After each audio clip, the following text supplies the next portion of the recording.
Alors ce soir, je voudrais nous encourager tous dans le rappel de la venue prochaine de Jésus. Nous savons que Jésus ne va pas tarder, même si on ne sait pas le jour et l'heure. Le Saint-Esprit dans nos cœurs et dans le monde nous dit « Prépare-toi, le Seigneur revient ». Le Seigneur revient bientôt. En tout cas, il reviendra prendre ceux qui l'attendent, c'est vrai.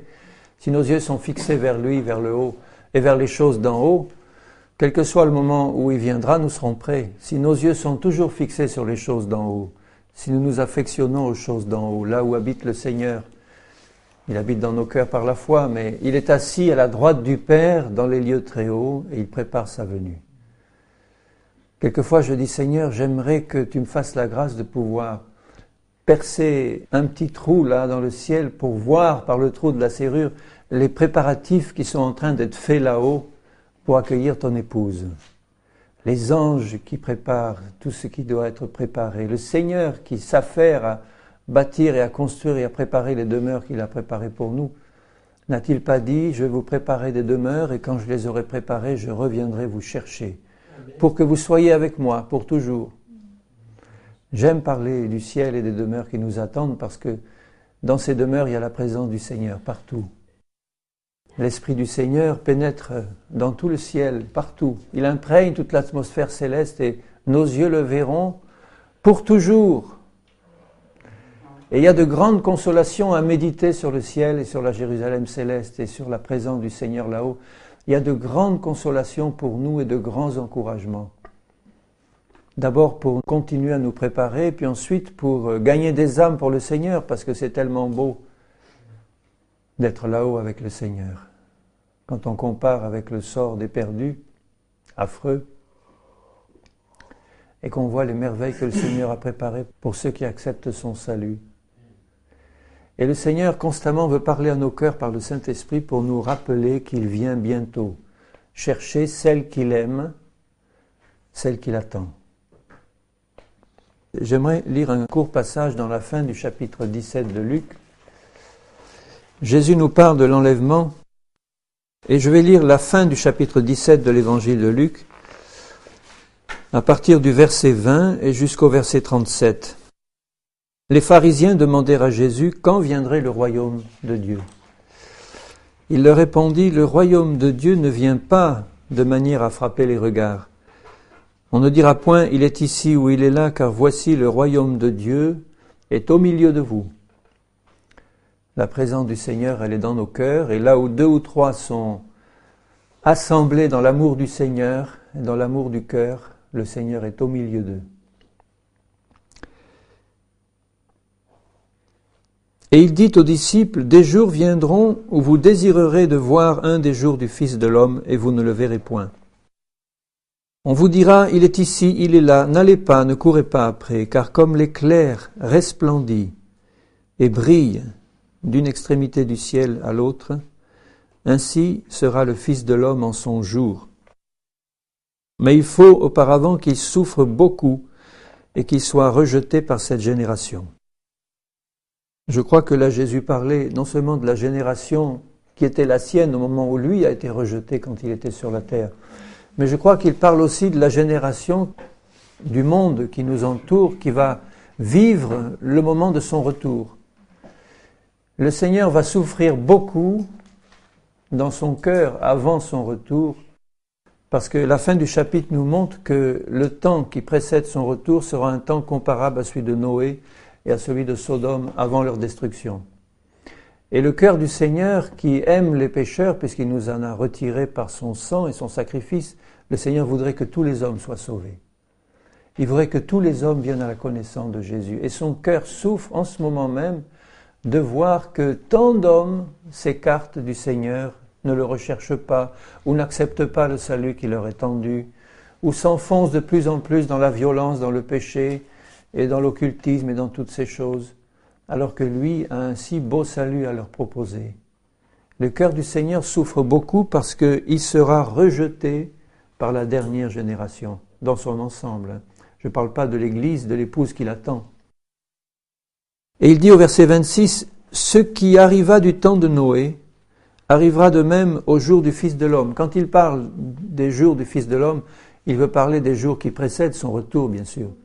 De même que le déluge est venu juste après la fin de la construction de l'arche. Au jour du Fils de l'homme, les hommes mangeaient, buvaient, se mariaient, mariaient leurs enfants, jusqu'au jour où Noé entra dans l'arche. Le déluge vint et les fit tous périr, tous ceux qui n'étaient pas dans l'arche. Ensuite, il cite un autre exemple, il dit « Ce qui arriva du temps de Lot arrivera pareillement.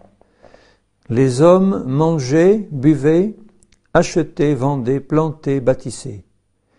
Mais le jour où Lot sortit de Sodome, une pluie de feu et de soufre tomba du ciel et les fit tous périr.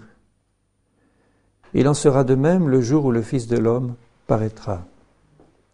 En ce jour-là, que celui qui sera sur le toit et qui aura ses effets dans la maison ne descende pas pour les prendre. » Il sera trop tard, c'est pas la peine.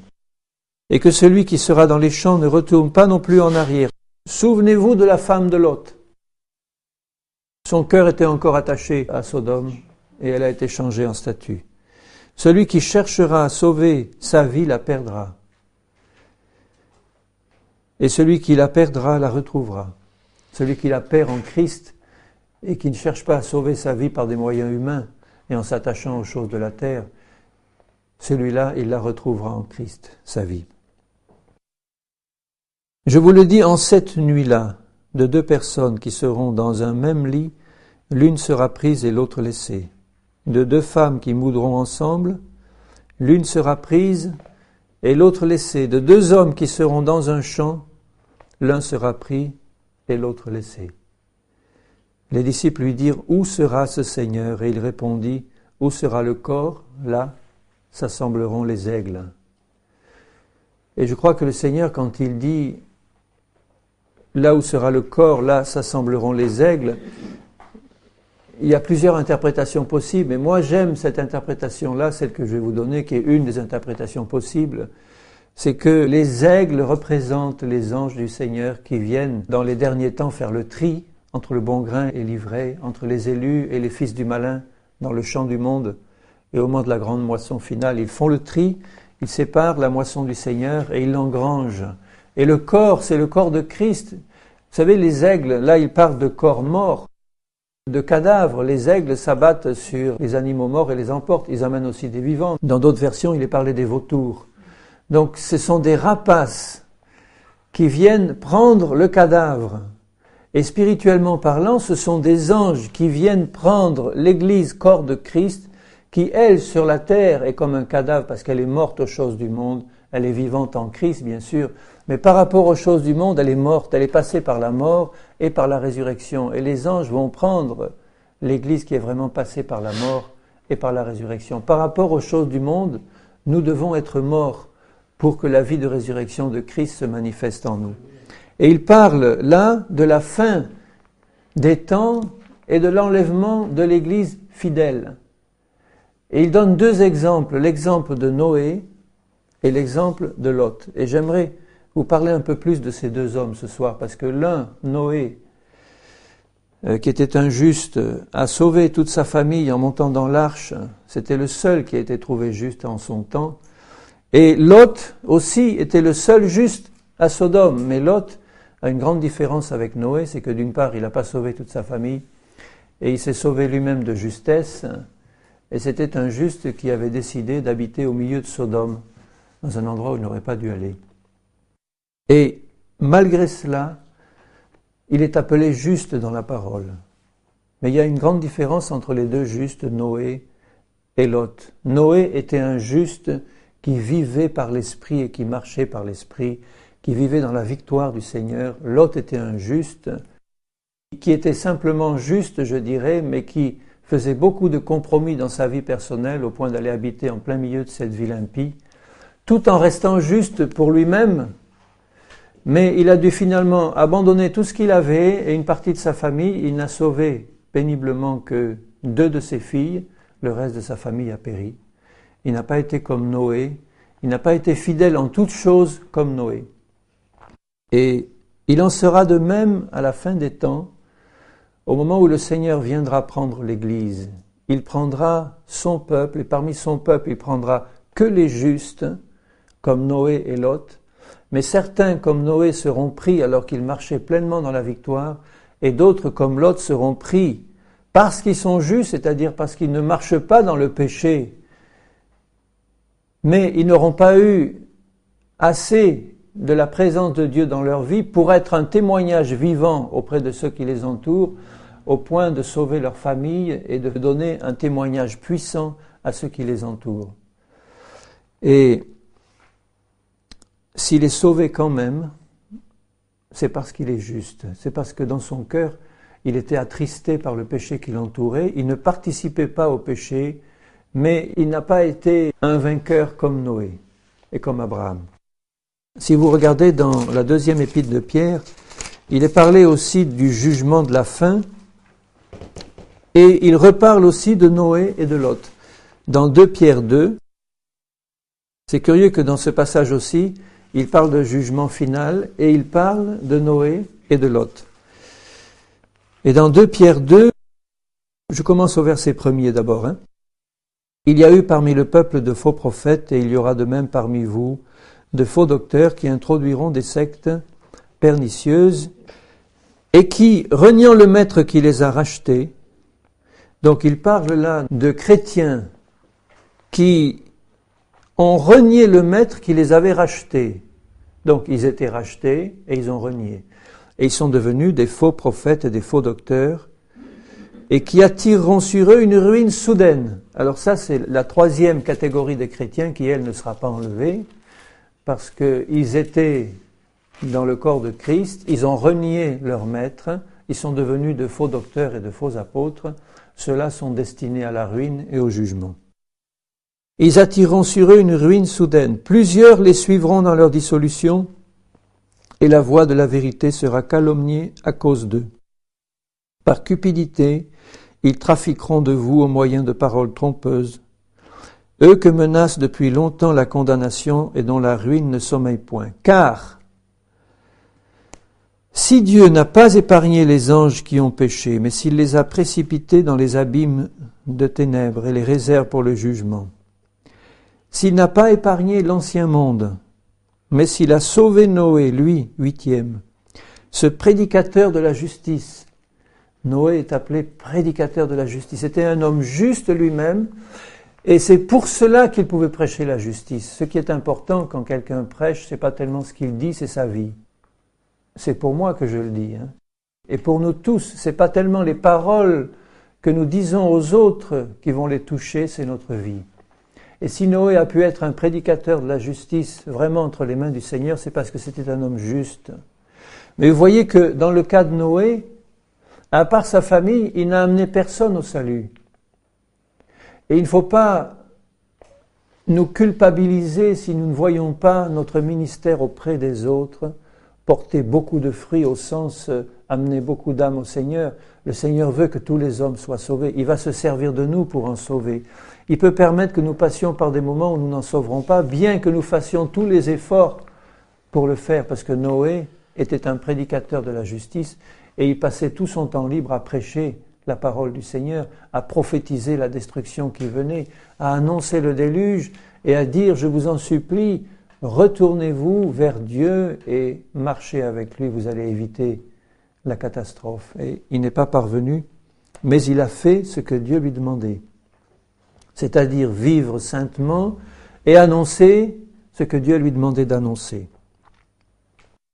Et lorsqu'il fit venir le déluge sur un monde d'impies, s'il a condamné à la destruction et réduit en cendres les villes de Sodome et de Gomorrhe, les donnant comme exemple aux impies à venir, et s'il a délivré le juste Lot, profondément attristé de la conduite de ces hommes sans frein dans leur dissolution, car ce juste qui habitait au milieu d'eux tourmentait journellement son âme juste à cause de ce qu'il voyait et entendait de leurs œuvres criminelles. Le Seigneur s'est délivré de l'épreuve les hommes pieux et réservé les injustes pour être punis au jour du jugement, surtout ceux qui vont après la chair dans un désir d'impureté et qui méprisent l'autorité. Ce sont exactement les deux signes de notre monde actuel, l'impureté et la rébellion, la révolte et l'impureté. Cet esprit-là est dans le monde, il va en se développant, et le Seigneur, lui, est en train de faire travailler son esprit avec puissance dans le cœur des justes comme Noé et comme Lot pour leur montrer que le déluge ou d'eau ou de feu, que ce déluge est à la porte. Les jugements de l'Apocalypse sont à la porte. Et le Seigneur est en train de parler aux justes comme Noé et comme Lot pour leur montrer qu'il est temps, que l'arche est bientôt terminée, que la construction est bientôt terminée, que les dernières pierres sont en train de s'ajouter dans le monde entier à la construction de l'Église et que bientôt le Seigneur viendra l'enlever. Et l'appel du Seigneur est de dire maintenant entrez, entrez encore tant que la porte est ouverte, tant qu'il est temps. Ou sortez, sortez du milieu d'elle, mon peuple, avant que vous ne participiez à ces jugements. Noé a dû entrer, Lot a dû sortir. Noé était à la place où il devait être, Lot n'était pas à la place où il devait être, mais Dieu, par sa miséricorde, l'en a fait sortir parce que c'était un homme juste. Alors je voudrais relire dans la Genèse quelques versets qui nous montrent la position de ces deux hommes. Évidemment, la position qui doit être la nôtre, c'est celle de Noé, c'est pas celle de Lot. Bien que Lot soit appelé un homme juste par 3 fois dans ce passage-là, il avait fait trop de compromis avec la parole du Seigneur, il avait fait le mauvais choix au départ, il s'était trop rapproché de Sodome au point d'y habiter, et s'il tourmentait continuellement son âme juste des choses épouvantables qu'il voyait autour de lui, c'est qu'il était allé trop près du péché. Il aurait dû faire ce que le livre des Proverbes dit, le sage voit le péché et il s'enfuit.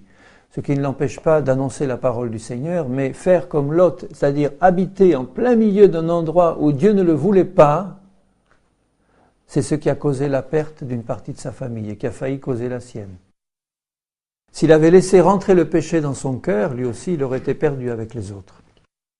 Dans la Genèse, au chapitre 6 de la Genèse, au verset 1er, il nous est dit ceci. « Lorsque les hommes eurent commencé à se multiplier sur la face de la terre, et que des filles leur furent nées, les fils de Dieu, ce sont les esprits célestes, les anges, virent que les filles des hommes étaient belles, et ils en prirent pour femmes parmi toutes celles qu'ils choisirent. » Ça, c'était vraiment la consommation de l'abomination la plus épouvantable. Et ça se passe aujourd'hui, chez nous. C'est bien connu dans les pays de mission d'Afrique ou d'ailleurs que des hommes peuvent avoir des contacts avec les démons, ou inversement, des démons avec des femmes, mais ça se fait aussi chez nous. Donc pour le Seigneur, c'est la consommation même des abominations les plus grandes. Et l'Éternel dit, parce qu'ils ont commencé à prendre des femmes parmi toutes celles qu'ils choisirent, l'Éternel dit, « Mon esprit ne contestera pas toujours avec l'homme, car l'homme n'est que chair et ses jours seront de 120 ans. »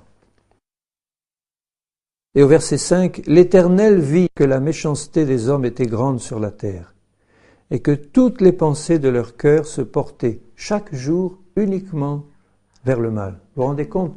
Toutes les pensées, chaque jour uniquement. Vous voyez à quel point la méchanceté des hommes était devenue grande.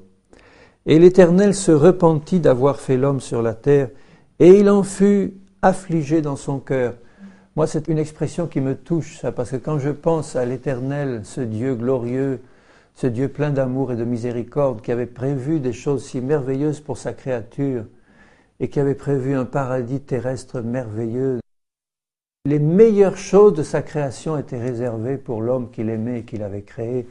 Et là, on voit Dieu affligé dans son cœur.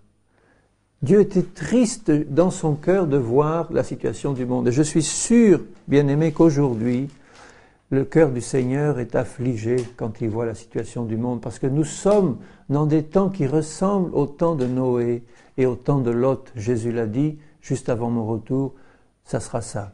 Ça va ressembler à la situation du temps de Noé et du temps de Lot à Sodome. Ça veut dire qu'à part un petit nombre de justes comme Noé et comme Lot, dont seul Dieu connaît le nombre, eh bien autour c'est une mer d'impureté, de violence et de crimes dont les flots vont en grossissant de plus en plus.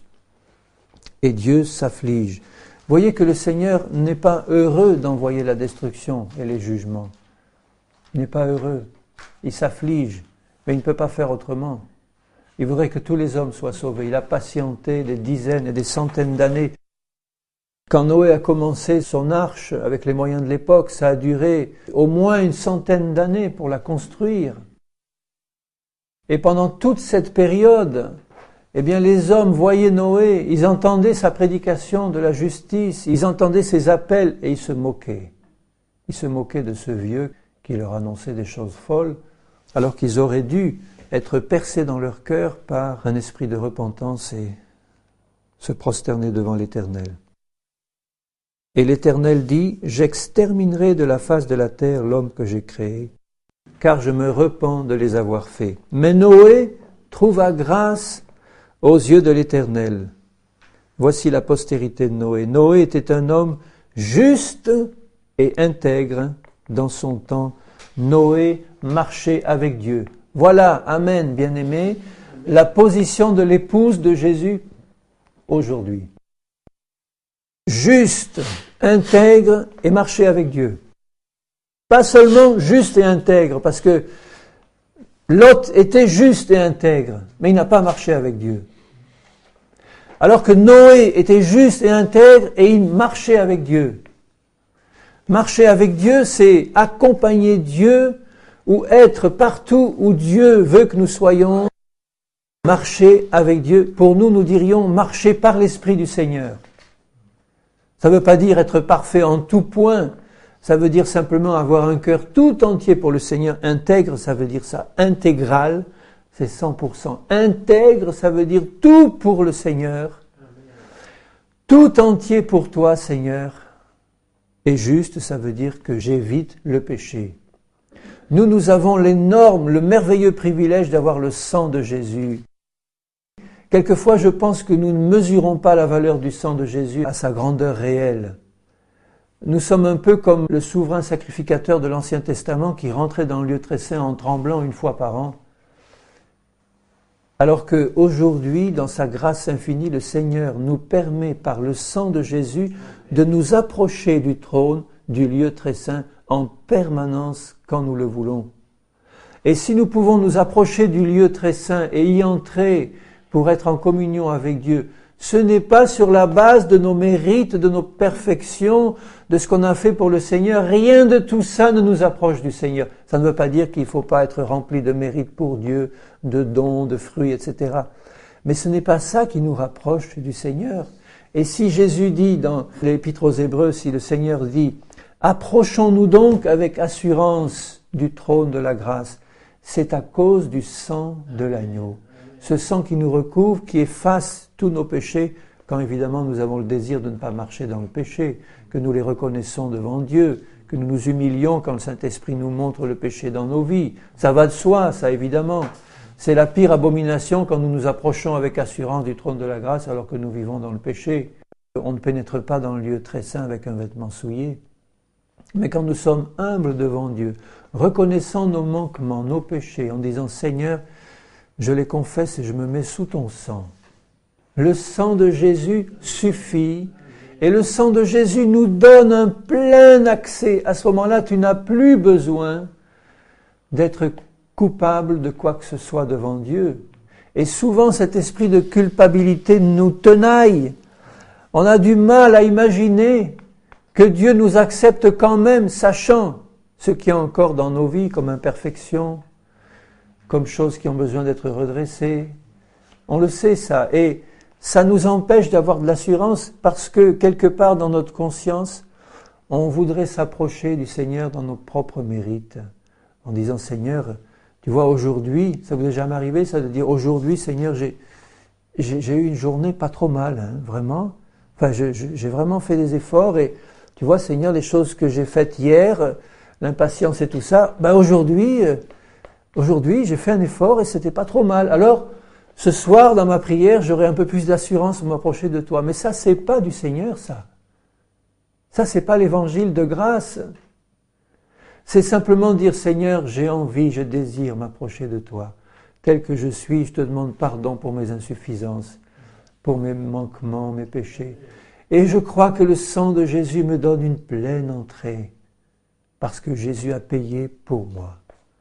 Et j'entre dans le lieu très saint avec une pleine assurance joyeuse que mon Père m'attend et qu'il n'y a aucune séparation entre lui et moi. Voilà la justice du Seigneur. C'était la justice de Noé en son temps. Noé marchait avec Dieu, avec la lumière qu'il avait à l'époque. Il marchait dans la communion avec son Seigneur. Et il a construit une arche. Il a fait rentrer sa famille, sa femme, ses 3 fils, et les 3 femmes de ses 3 fils ont tous été sauvés. C'est un encouragement pour nous. Amen. Mais vous voyez que la condition, c'est simplement de marcher avec le Seigneur et de lui faire confiance et d'être trouvé intègre et juste devant lui par le sang de Jésus-Christ et par la grâce que Dieu nous donne en Jésus. Marcher avec Dieu. Tu seras sauvé, toi et toute ta famille. Amen. Amen. Marche avec Dieu dans la justice et dans la sainteté. Dieu ne manquera pas de sauver tous les membres de ta famille et je dirais jusqu'où va ta foi. Jusque là où ira ta foi. Si c'est les cousins du 3e degré, ça sera eux qui seront touchés par la foi, ils font partie de ta famille. Si tu crois que ce sera seulement tes enfants ou tes frères et sœurs et tes parents, ça sera eux qui seront sauvés. Tu seras sauvé, toi et ta famille, si tu es juste et intègre devant le Seigneur et si tu marches avec Dieu. Ça, c'est une promesse certaine. Amen. Recevons-la dans nos cœurs et ne la quittons pas. Parce que c'est par la foi que ça nous est donné. C'est par la foi. Et un peu plus loin, au chapitre 18, l'Éternel apparaît à Abraham avec 2 anges et lui annonce ce qui va se passer. Et il dit donc dans Genèse 18 et au verset 20, l'Éternel dit, le cri contre Sodome et Gomorrhe s'est accru et leur péché est énorme. C'était la même chose que pour le temps de Noé. Là, c'était le cri de la terre entière. Ici, c'était le cri de 2 villes et de toute leur région. C'était des villes abominables. C'est pourquoi je vais descendre et je verrai s'ils ont agi entièrement selon le bruit venu jusqu'à moi, et si cela n'est pas, je le saurai. Et à ce moment-là, Abraham intercède pour la ville. Et il pousse le Seigneur dans ses retranchements, et il lui dit, Seigneur, s'il y a 50, 30, 20, 10 justes, est-ce que toi, le Seigneur, tu vas quand même détruire cette ville si tu y trouves 10 justes, Seigneur? Et le Seigneur, à chaque fois, dit, je ne la détruirai pas. Et Abraham descend jusqu'à 10. Il n'a pas été plus bas. Il dit au verset 32 que le Seigneur ne s'irrite pas. Il craignait que mais le Seigneur ne se serait pas fâché, bien aimé. Je crois que si Abraham avait continué à intercéder jusqu'à 1 juste, Dieu aurait dit, si j'y trouve un seul juste, je ne la détruirai pas parce que c'est ce qu'il a fait. Il n'a pas détruit Sodome tant que Lot y était. Un seul juste. Et ça nous montre aussi, pour moi, c'est aussi une indication que les jugements de la fin des temps, de l'Apocalypse, ne viendront pas sur la terre tant que l'Église ne sera pas enlevée. Tant que l'épouse ne sera pas enlevée. De même pour Noé, de même pour Lot. C'est lorsque ce petit peuple de justes, de Noé et de Lot, ont été arrachés à ce monde mauvais pour être soit préservés dans l'arche ou écartés de la ville qui allait être détruite, ce n'est pas avant que le déluge est tombé et que la destruction est tombée. Donc Dieu ne détruira pas cette terre tant qu'il s'y trouvera encore un seul membre de son Église, de son épouse. Il s'arrête à 10, mais le Seigneur est allé plus loin. Au chapitre 19, on voit les anges arriver à Sodome, ils vont coucher chez Lot, puisque Lot était à la porte de Sodome et il les voit venir, les 2 anges. Et à ce moment-là, l'hospitalité, c'était quelque chose de sacré. Il les accueille chez lui.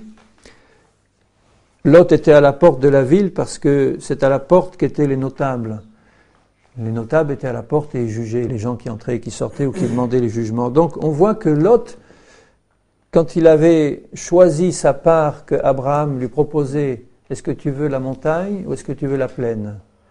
Lot a regardé, il a vu que la montagne était assez aride, cette montagne méditerranéenne qui ressemble un peu à notre garrigue, et que la plaine du Jourdain où était Sodome et Gomorrhe était une riche plaine, bien arrosée, fertile.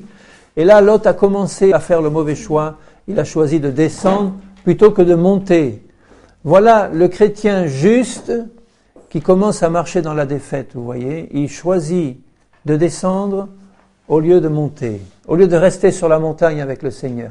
Parce qu'il y avait l'attrait des richesses de ce monde et le cœur de Lot a commencé à être touché. Et il a commencé à planter ses tentes en direction de Sodome et puis ensuite il est allé s'installer dans Sodome et ensuite il est devenu notable à Sodome. Il se disait peut-être dans son cœur, mais j'ai un témoignage à donner, je vais y aller pour rendre témoignage et essayer d'en sauver. Ce n'était pas le plan du Seigneur. C'est pas comme ça que le Seigneur voulait qu'il agisse. C'est comme certaines personnes que j'entends, moi, me dire « Ah ben, il me semble que le Seigneur me demande de rester dans cette église impie et apostate parce que j'ai encore un témoignage à donner. » Bon, c'est possible que ce soit le cas pour certaines personnes, mais je pense plutôt que dans ces temps de la fin, le Seigneur les appelle à en partir, ce qui ne les empêche pas de témoigner puissamment à ceux qui veulent écouter son témoignage. Mais être là, plongé là au milieu de cette ville impie et en devenir un notable, tout en conservant encore son cœur juste, ça nous montre la position de compromis de Lot. Il n'a pas été comme Abraham, resté sur la montagne et contempler le pays dans la présence de l'Éternel. Alors les anges lui disent, tout ce que tu as, au verset 12, les hommes, les deux anges, dirent à Lot, qui as-tu ici? Gendre, fils, fille et tout ce qui t'appartient dans la ville, c'est-à-dire tous ceux qui faisaient partie de la maison de Lot, sans inclure serviteurs, servantes, famille au sens large, etc. Tout ce qui t'appartient, préviens-les, dis-leur de partir. Fais-les sortir de ce lieu, car nous allons détruire ce lieu parce que le cri contre ses habitants est grand devant l'Éternel. L'Éternel nous a envoyés pour le détruire. Lot sortit et parla à ses gendres qui avaient pris ses filles. « Levez-vous, dit-il, sortez de ce lieu, car l'Éternel va détruire la ville. » Vous voyez qu'il dit des paroles justes qui viennent de Dieu. Mais aux yeux de ses gendres, il parut plaisanter. Il n'avait pas un témoignage puissant parce qu'il vivait dans le compromis. Il s'était marié à une fille du pays, ce qu'il n'aurait pas dû faire. Il a eu des enfants, donc, qui avaient déjà des liens avec des familles impies. Et les gendres, ensuite, ce sont des hommes de Sodome qui avaient épousé ses propres filles. Donc, il avait plusieurs filles, apparemment, deux qui n'étaient pas mariées, qu'il va réussir à sauver avec lui, et d'autres, on ne sait pas combien, qui étaient mariées à des hommes de Sodome, puisque c'était ses gendres. Alors il leur parle, mais il parut plaisanter. Dès l'aube du jour, verset 15, les anges insistèrent auprès de Lot, comme le Saint-Esprit insiste aujourd'hui dans la terre entière et dans le cœur des justes qui vivent encore dans des positions de compromis dans le monde. Il insiste, le Seigneur, en disant « Lève-toi, prends ta femme et tes deux filles qui se trouvent ici. » Donc finalement, puisque les autres membres de la famille et de la maison ne voulaient pas venir, les anges insistent en disant « Eh bien, tu vas prendre ta femme et les deux filles vierges qui sont là, qui ne sont pas encore mariées, il avait une pleine autorité paternelle encore sur eux, elles n'étaient pas mariées, il pouvait les prendre, et c'est ce qu'il a fait. Les anges ont dit « Prends au moins celle-là, ta femme et tes deux filles qui ne sont pas mariées, de peur que tu ne périsses dans la ruine de la ville. » Et comme il tardait, c'est triste de voir ça, que même dans cette situation d'extrême urgence où Dieu envoie deux anges pour parler à Lot et pour lui dire « Sauve-toi et ta famille », il tardait. Qu'est-ce qu'il faisait ? Peut-être il est allé à son coffre-fort pour compter ses billets, pour voir ce qu'il pouvait amener, ou voir ce qu'il pouvait ramasser comme bagages et comme bijoux.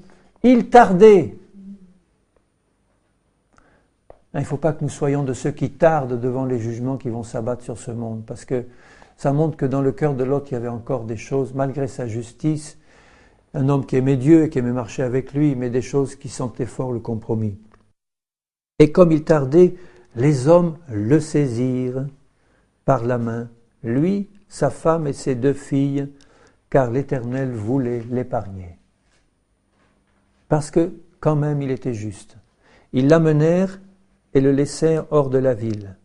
Après les avoir fait sortir, l'un d'eux dit « Sauve-toi pour ta vie, ne regarde pas derrière toi et ne t'arrête pas. » C'est aussi une parole pour l'Église du Seigneur. Ne regarde pas derrière toi et ne t'arrête pas. Ça me fait penser à la parole de Paul qui dit « Le regard fixé sur Jésus, je ne regarde pas en arrière et je cours les yeux fixés sur le but, c'est-à-dire le Seigneur. » Sans s'arrêter, sans se laisser arrêter par quoi que ce soit. Il courait vers le but, sachant quelle était sa récompense. Lot leur dit « Oh non, Seigneur !» Voyez encore la réponse de Lot. Au lieu de courir vers la montagne avec sa femme et ses 2 filles, « Oh Seigneur, non !» Il fait preuve d'incrédulité, « Mais je ne vais pas y arriver !» Il est en train de gémir en disant « Mais je ne vais pas y arriver !» Mais Dieu aurait attendu qu'il y arrive, bien-aimé. Il aurait attendu. S'il était allé en courant avec sa famille de toutes ses forces, il aurait attendu le Seigneur. Et il va se réfugier dans une petite ville, un petit village qui est là. Et là, le Seigneur lui fait encore grâce. Encore. Donc ce petit village-là, il appartenait à la contrée de Sodome. Il aurait dû être détruit aussi. Mais parce que Lot s'y est réfugié, il n'a pas été détruit. Par contre, la femme de Lot, qui s'est retournée, elle a été changée en statue de sel. Son cœur était attaché à ce qu'elle laissait derrière et elle n'a pas été sauvée. Elle a été détruite avec le déluge de feu. Ça nous fait penser à ce que je lisais au début, que celui qui est là ne retourne pas en arrière pour chercher ses vêtements. L'un sera pris, l'autre laissé. Deux qui sont dans un champ, l'un sera pris, l'autre laissé. 2 qui sont dans le même lit, l'un sera pris, l'autre laissé. Pourquoi l'un est pris? Parce que c'est un juste qui attend le Seigneur. Pourquoi l'autre est laissé? Parce que son cœur est attaché à ce monde mauvais dont il a pris l'esprit. Et il n'est pas tout entier vers le Seigneur.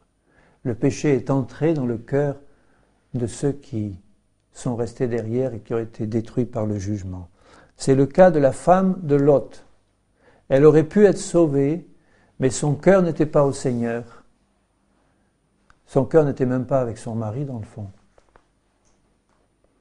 Elle a été perdue. Et vous voyez ce qui est arrivé ensuite à Lot, avec ses 2 filles qui lui restaient. Par des choses abominables, elles ont été mères par leur propre père de 2 populations qui, par la suite des temps, les Ammonites et les Moabites, ont été parmi les pires ennemis d'Israël. Donc vous voyez que, bien que Lot ait été sauvé, à cause des conséquences de ses compromis, parce qu'il ne marchait pas avec Dieu, il marchait dans une vie de défaite finalement, tout en étant juste. Il n'a non seulement pas sauvé la plus grande partie de sa famille, puisqu'il n'a réussi à sauver que ses 2 filles vierges, et encore malgré cela, ces 2 filles-là qui ont été sauvées par la justice de leur père, n'avaient pas un cœur droit, finalement. Elles ont été les mères de 2 peuples qui ont persécuté, qui ont été les ennemis d'Israël par la suite.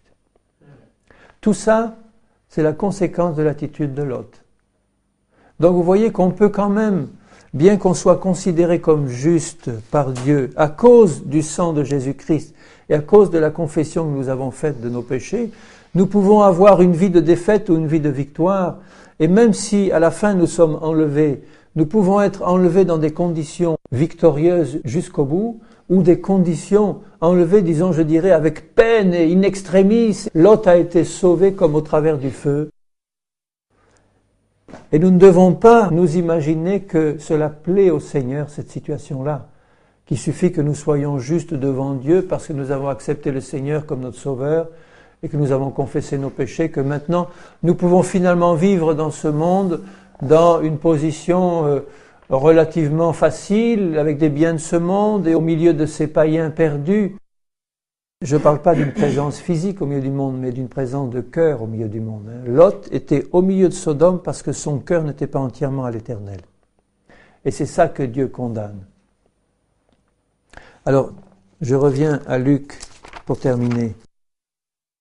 Soyons de ceux qui répondent à cet appel de Jésus dans Luc 17, verset 33. Celui qui cherchera à sauver sa vie, la perdra. Ça veut dire, si tu cherches à faire ta volonté personnelle et pas pleinement la volonté du Seigneur, si ton cœur n'est pas tout entier pour le Seigneur, intègre et droit pour marcher avec Dieu de tout ton cœur, à ce moment-là, il y a des risques de perdre sa vie. Non seulement des risques, mais celui qui cherche à sauver sa vie, si tu cherches à sauver ta vie, par tes propres moyens, tu la perdras. Et celui qui la perdra, la retrouvera. C'est le principe spirituel de toute la parole du Seigneur. Et je voudrais conclure là-dessus parce que c'est important. Si nous voulons faire partie de ceux qui, comme Noé, et même comme Lot, puisqu'il est resté juste, mais comme Noé et comme l'épouse du Seigneur qui va être enlevée à la fin des temps, quand Jésus va revenir, si nous voulons faire partie de celle-là, nous devons garder dans notre cœur ce principe spirituel de la parole qui consiste dans la bouche de Jésus à dire « Celui qui perdra sa vie la retrouvera ».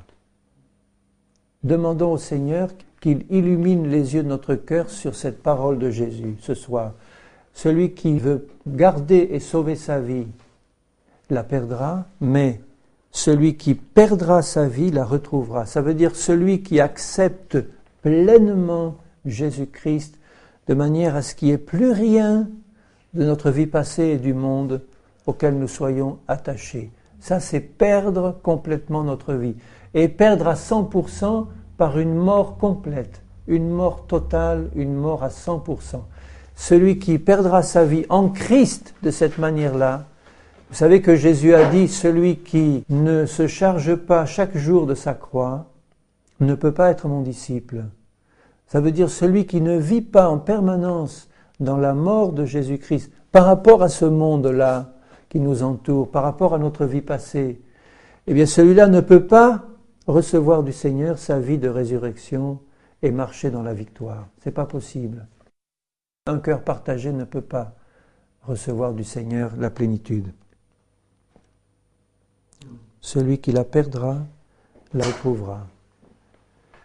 Et perdre notre vie en Christ, quand on compare ce que nous perdons à ce que nous gagnons, c'est-à-dire la présence même du Seigneur, et la vie éternelle, et la Jérusalem céleste, et l'enlèvement pour toujours avec le Seigneur. Mais qu'est-ce que c'est que ce que nous perdons? Vous pouvez me faire la comparaison, vous pouvez évaluer la valeur de la comparaison. Et pourtant, tant d'hommes penchent du mauvais côté et font le mauvais choix. Tant de chrétiens aussi penchent du mauvais côté et font le mauvais choix. Tant de chrétiens gardent un pied dans ce monde, ou une main dans ce monde, ou quelque chose qui les intéresse profondément dans ce monde, auquel ils sont attachés, comme Lot, ou comme la femme de Lot. Vous voulez faire partie de ceux qui seront pris? Amen. Moi aussi. Restons dans la foi, dans la simplicité de la foi, dans la justice, dans la présence du Seigneur, dans la marche avec le Seigneur, dans la simplicité de la foi et de la grâce que Dieu nous donne par son sang et par le sacrifice de Jésus. Que la mort de Jésus soit constamment en nous pour que sa vie se manifeste au travers de nous. Vous êtes d'accord avec ça? C'est la parole. Moi, je crois que le Saint-Esprit nous aide à comprendre ça. Quand Paul demandait « Priez pour moi » ou « Je prie pour vous pour que vous compreniez l'appel du Seigneur et les choses que le Seigneur en réserve », bon, c'est vrai que le Seigneur sait que de nous-mêmes, nous ne pouvons pas comprendre ces choses avec notre intelligence humaine. C'est par la révélation du Saint-Esprit qui nous fait comprendre ces choses. Et la révélation du Saint-Esprit, Moi, je ne crois pas que la révélation du Saint-Esprit, elle est retenue par Dieu quelque part là-haut, comme s'il ne voulait pas la donner. Moi, je crois que si on aime le Seigneur et si on veut marcher dans sa victoire à lui, et qu'on prie d'un cœur honnête en disant « Seigneur, moi je veux être rempli de la connaissance d'en haut ». Moi, je crois que c'est la volonté du Père de le faire, et ça me met mon cœur dans la joie et dans la foi de penser que mon Dieu veut me révéler ces choses. Puisque Jésus dit « Tu les as cachées aux sages et aux intelligents ». Donc, essayons pas de comprendre ça avec notre propre intelligence humaine, mais tu les as révélées aux petits-enfants. Alors, les petits-enfants, pour nous, ce sont ceux qui ont cette attitude de confiance tranquille en leur Père Céleste. Si Lot a pu être sauvé, je dirais presque malgré lui, enfin je dirais pas malgré lui, mais enfin il ne s'attendait pas vraiment à cette intervention du Seigneur. Mais parce que Dieu a vu que son cœur finalement était juste, s'il a pu faire ce travail de salut pour Lot, vous ne pensez pas qu'à combien plus forte raison, comme pour Noé, comme pour Abraham, le Père de la foi et tant d'autres, qui étaient des hommes comme vous et moi, et qui ont eu leur cœur entièrement attaché au Seigneur, malgré leurs faiblesses et leurs problèmes, vous ne croyez pas que Dieu ne va pas intervenir en notre faveur pour nous révéler ces choses et nous permettre d'y marcher? Moi, je le crois. Je dis, Seigneur, j'ai le cœur simple devant toi. Tu sais que ce n'est pas en réfléchissant avec mon intelligence là-dessus que je vais y arriver.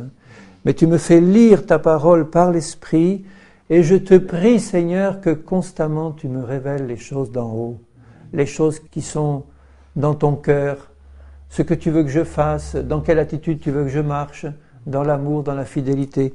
Et je crois que le Seigneur le fait. Il le fait parce qu'il l'a fait à d'autres et il veut le faire pour moi, il veut le faire pour toi.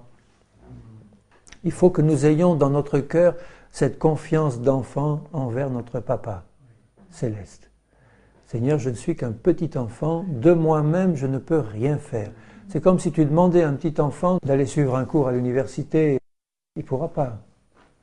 Mais un petit enfant est capable d'avoir confiance en son papa qu'il aime. Un petit enfant est capable. Il peut très bien faire ça. Vous ne l'avez pas remarqué pour vos propres enfants? Un petit enfant est capable de faire confiance à ses parents qu'il aime. À combien plus forte raison notre confiance doit être placée dans notre Père Céleste qui nous aime tant. Et vous voyez avec quel désir le Seigneur voulait les sauver. Tout cela dont il est parlé. Avec quelle puissance il est intervenu pour les arracher au feu. Soyons comme eux. Soyons justes, honnêtes devant le Seigneur. Être honnête et être juste, ça va très bien ensemble. Ça veut dire, Seigneur, je reconnais mes fautes. Voilà. Je reconnais mes manquements. Je reconnais mes incapacités. Je reconnais mes impossibilités. Je reconnais mes problèmes, mes difficultés. Et quand tu fais ça devant le Seigneur, quand tu reconnais tes impossibilités, tu es en bonne position pour recevoir la puissance de Dieu. Amen. C'est pour ça que Dieu nous met dans des problèmes insolubles. Moi, je crois que c'est pour ça. Il nous met dans des problèmes insolubles pour nous montrer que de nous-mêmes, on ne peut pas le faire. Et quand on est là coincé, on lève les yeux en disant « Seigneur, papa, je ne peux pas, je ne peux plus ». Et là, Dieu intervient par sa puissance de vie à lui, parce que là, il va se glorifier. Il va se glorifier. Alors, n'ayons pas peur de nos impossibilités. Au contraire, faisons-en des occasions pour Dieu d'intervenir. Ayons peur simplement de notre manque de consécration et de notre désir de flirter avec le péché. Oui, ça, je dois le craindre. Mais pas mes impossibilités humaines. Ça, ce sont des atouts entre les mains de Dieu. Dieu se sert des choses viles et méprisées de ce monde pour confondre les sages. Donc, plus tu es incapable aux yeux des hommes, plus Dieu va pouvoir manifester sa gloire dans ta vie. Et Jésus l'a dit à propos du jeune homme riche, qui a refusé son salut parce qu'il lui manquait une chose. Lui aussi n'avait pas lâché dans son cœur l'amour pour ses grands biens. Et il est passé à côté du salut et les disciples ont dit « Mais Seigneur, c'est pas possible, mais qui peut être sauvé? C'est impossible aux hommes, dit Jésus, mais c'est possible à Dieu. » Il aurait ouvert son cœur à la grâce du Seigneur, il aurait reçu l'aide du Seigneur. Seigneur, je veux simplement me reposer en toi ce soir et dans ta grâce et ta miséricorde. Seigneur, je mesure ta miséricorde quand je vois l'histoire de Lot et que je vois à quel point tu es intervenu pour l'arracher à cette ville avant que tes jugements tombent. Seigneur, à combien plus forte raison tu peux garder ceux qui s'attachent à toi pour marcher avec toi comme Noé l'a fait. Lui qui était seul juste de son temps, Seigneur. Seigneur, je te prie pour que nos yeux soient constamment fixés sur ta toute-puissance et sur ta bonté et ta miséricorde. Et que nous te laissions agir dans nos vies parce que nos cœurs sont tout entiers à toi. Et qu'à chaque jour suffit sa peine et que demain tu as déjà prévu des bonnes choses pour nous. Que tu vas renouveler demain matin tes compassions pour nous. Et Seigneur, ce soir, je m'incline devant toi. Je te demande, Seigneur, de continuer à me remplir de foi d'en haut, de la révélation des choses d'en haut, de la révélation de ta parole, de la puissance d'en haut pour marcher par l'Esprit, Seigneur. J'ai besoin de toutes ces choses. Seigneur, elles viennent de toi, des dons parfaits qui viennent de toi. Et j'ouvre simplement mon cœur pour que tu me les donnes, Seigneur.